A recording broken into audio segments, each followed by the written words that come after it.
Hey, welcome to the Christian Media Marketing Show. Thanks for hanging out with me today. My name is John.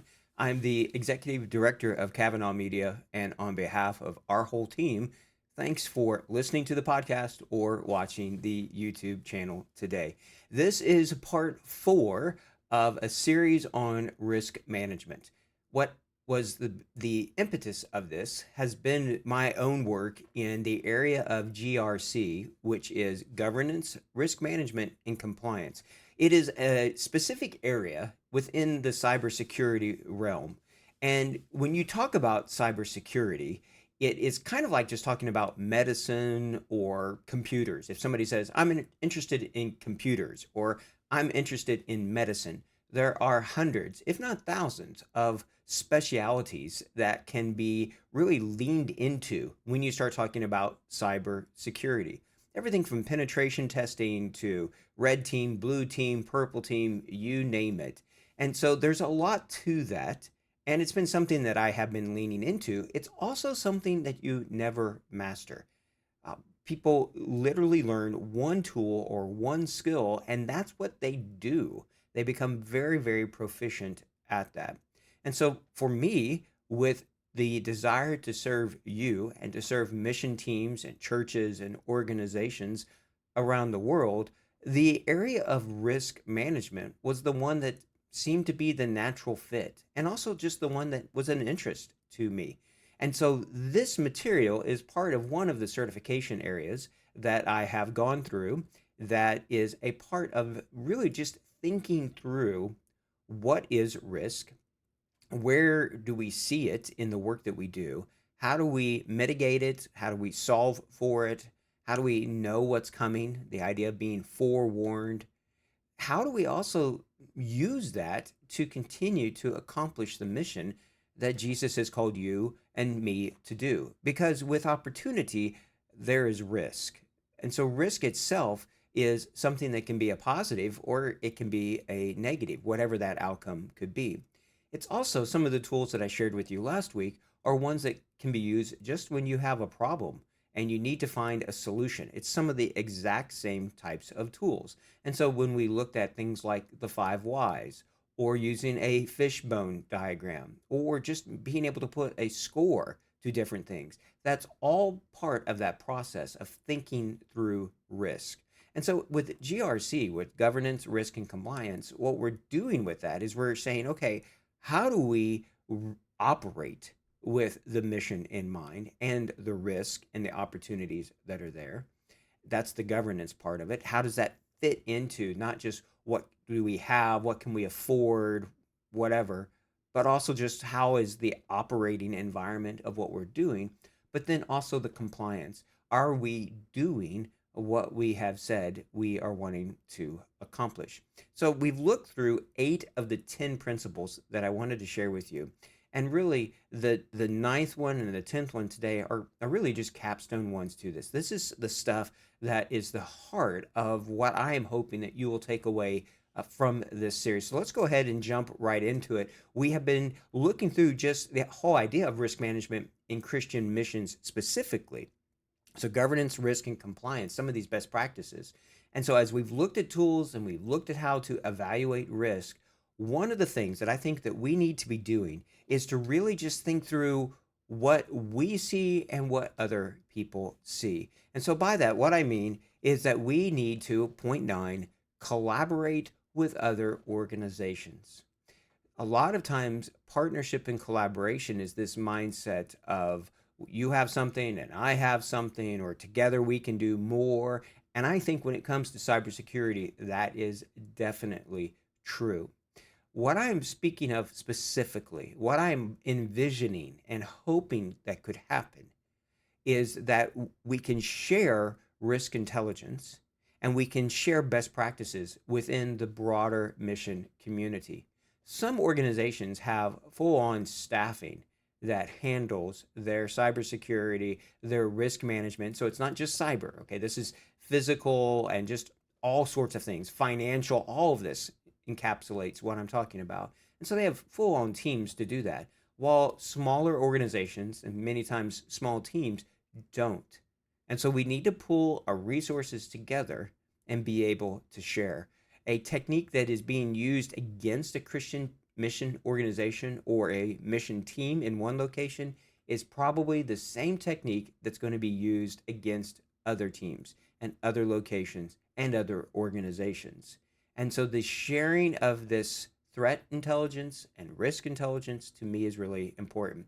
One of the ways we can do that is just maybe having a regular video call or a Discord channel or a chat practice that we're doing where we're emailing each other of things that we're seeing. I hope to be sharing more and more of just the stuff that I'm seeing in the broader community of cybersecurity risk and sharing that with you all. This podcast or a spinoff of this podcast might be one of those. But by building a consortium, what we can do is we can share what tools are working. We can share things like what insurance one person has found that is at a good cost or how to get it, because that's a very important part of your risk management is cybersecurity insurance. Depending on what location, what platforms you're using, it's really risky not to have cybersecurity insurance. And the rates of attacks are going up unbelievably. So just sharing, it could be insurance, it could be tools, it could be legal support. Hey, here's what we have heard, or here's what we are doing, or here's what we have faced. And so that is the idea, is bringing together a group of volunteers who are just sharing information. Now, the key here is it's really important for us to, when we share, to trust the people that we're sharing with. And so it's going to have to be on a trust relationship and building that trust out. And so as we move forward and as people do things together, it's really important that we are open handed, heavenly economy, and that we're sharing with each other. So there's an email that you'll see on the screen if you're watching here or if you're listening to the podcast. It's just protectornetwork@protonmail.com. Protectornetwork@protonmail.com. And that's really what I'm envisioning with this is a protector network. Now, the concept of a protector, obviously God is our ultimate protector. In the GRC world, in the governance, risk, and compliance world, the people that do that kind of work, the term that's been given to them is protectors. And I think what a great term, because that's the goal, is to try to protect those who are out there on the front lines doing the missions work, to try to protect those, especially those who are the most vulnerable, the locals who don't get flown out of a country when the government starts to crack down, those who have to live there with the potential persecution that they face. So how do we protect them, the most vulnerable? And so this protector network I'm envisioning is just an ad hoc, a very flat, decentralized network of specialists who can be called upon to help each other out. Or sometimes it can be just be to say, hey, I know somebody that can do this. It may not be free. Like this might be their job or their business or a tool that they have, but to be able to have a pooled resource of risk management, cybersecurity, defensive types of tools, insurance, legal support. Maybe you need a penetration test. Well, there's people that I know that can do that, that they can test your defenses for you. These are trusted, some of the best in the world types of people working in these industries who are willing to do this and to help the cause of Christ to move forward. So if you're interested in this, if you're interested in helping, if you're interested in receiving some of these kind of benefits, then email that email address, protectornetwork@protonmail.com, and we'll get back to you. And we're going to just see what the interest is and see what might be a building together of a collaborative type of sharing. I think the more we do this, the better off the kingdom's going to be and the safer we're going to be. None of us can be 100% secure, and none of us know all the answers to it. So the more we share and the more we bring these attacks and risk and opportunities to light, the better prepared we can be. Final thing then would be to see that the idea of risk itself is that stewarding it is a spiritual discipline. Areas like technology, cybersecurity, social media marketing, whatever, can be seen as just sometimes a nasty thing or a tool or something we just have to do. But I think what we really need to see this as is that it is a spiritual discipline that we need to be practicing. Risk itself is not only a management issue, it is a discipleship one. The people that the Lord entrusts us to bring to faith and to see them be a disciple who is making more and more disciples in groups, it's very important that we protect and provide and do everything we can in our power to help them be what God has intended for that man or woman. And so it is a spiritual task that we're doing. It is a discipleship task. So much of the discipleship that we're trying to do can be thwarted when we don't think through problems and solutions and when we don't see the risks and the rewards, the opportunities and the threats that are out there. That's why last week I was sharing using discipleship making processes and tools to think through how, okay, our groups aren't growing out. Why? Like for the five whys example, because it is a spiritual part to that. I also think that we need to trust God. We need to act wisely and we need to honor the calling despite the uncertainty, because that's the reality. There is risk.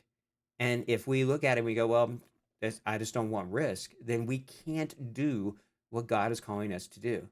It is not without risk what the Lord calls us to do, but it's not without his promise that he is with us always. And so my hope is that we all will look at this area of risk and of cybersecurity and of decision making and of making sure that we're aligning with our mission as a spiritual act that we do. It is part of our discipline in our service to the King. All right. So, risk management and Christian mission, hopefully, this has been a benefit for you. I really do hope that it makes you think through your processes. It makes you think through areas where you may be weak.